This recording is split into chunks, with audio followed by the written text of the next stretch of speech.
सुप्रभात बच्चों। आज मैं तुम्हें सरस्वती संस्कृत कल्प से जो कक्षा 8 की पाठ्य पुस्तक है, छठा पाठ देहि लक्षम तत्व में पढ़ाने जा रही हूँ।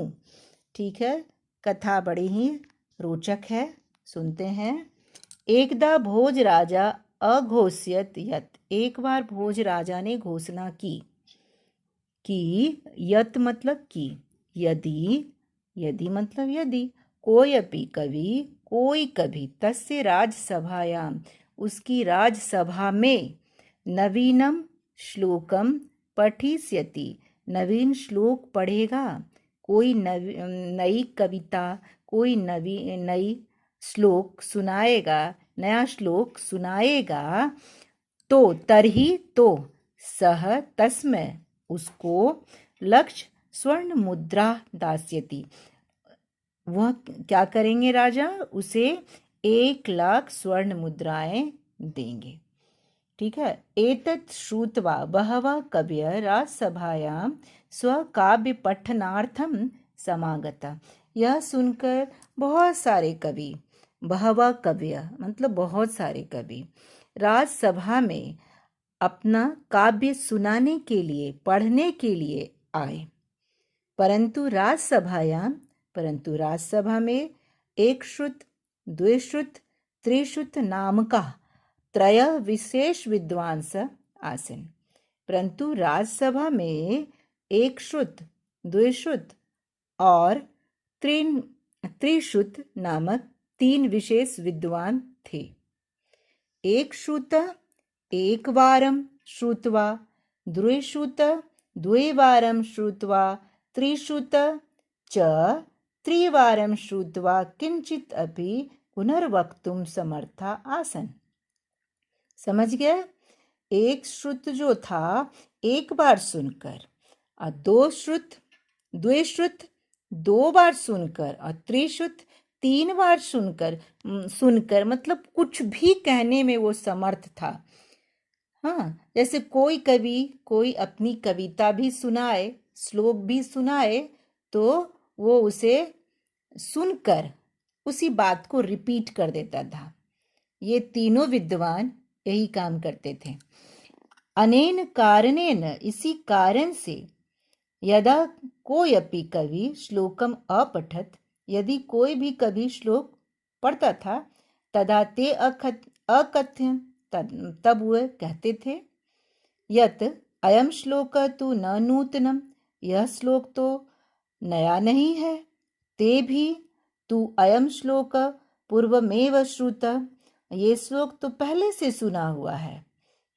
एवं कथयित्वा, इस प्रकार कह के, ते क्रमशः, वे बारी बारी से, तदेव श्लोकम सभायां पुनः प्रस्तुतम अकुर्वन्, ऐसा कहकर वे उस श्लोक को सभा में फिर से प्रस्तुत कर देते थे।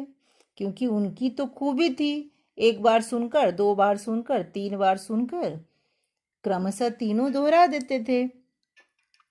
अतः कोयपि कवि पुरस्कारं लब्धुं समर्थ न अभवत्, इसलिए कोई भी कवि पुरस्कार पाने में समर्थ नहीं हो पाए, अर्थात किसी को पुरस्कार नहीं मिलता था। वो जब भी बोलते थे तो ये तीनों जो विद्वान थे, एक श्रुत, द्विश्रुत और त्रिश्रुत, उस कविता को, उस श्लोक को पुराना साबित कर देते थे।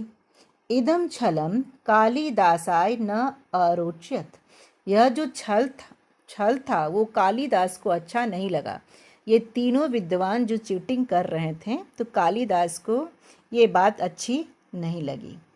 सह एकम युवान कविम आहूय तम च एकम श्लोकम स्मर्तुम अयक्षत अकथ्यत च यत् सह श्लोको अयम राजसभायां पठेत।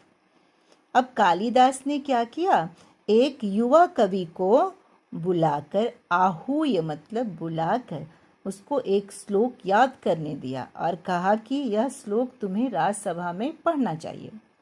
यथा च योजना अनुसारम, तब योजना के अनुसार सः युवान् कविः राजसभायाम् आगत्य अधोलिखितं श्लोकम् अपठत्।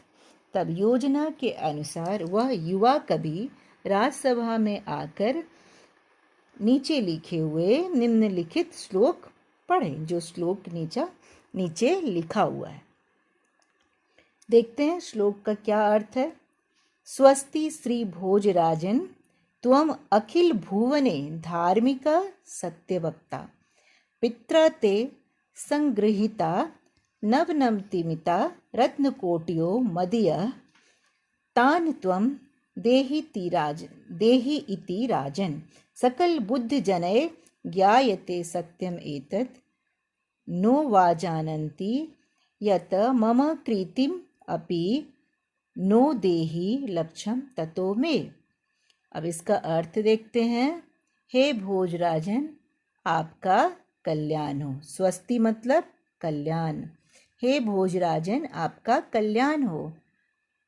त्वम अखिल भुवने, त्वम मतलब यहाँ पे होगा आप पूरे संसार में अर्थात पृथ्वी पर धार्मिक और सत्यवादी हैं।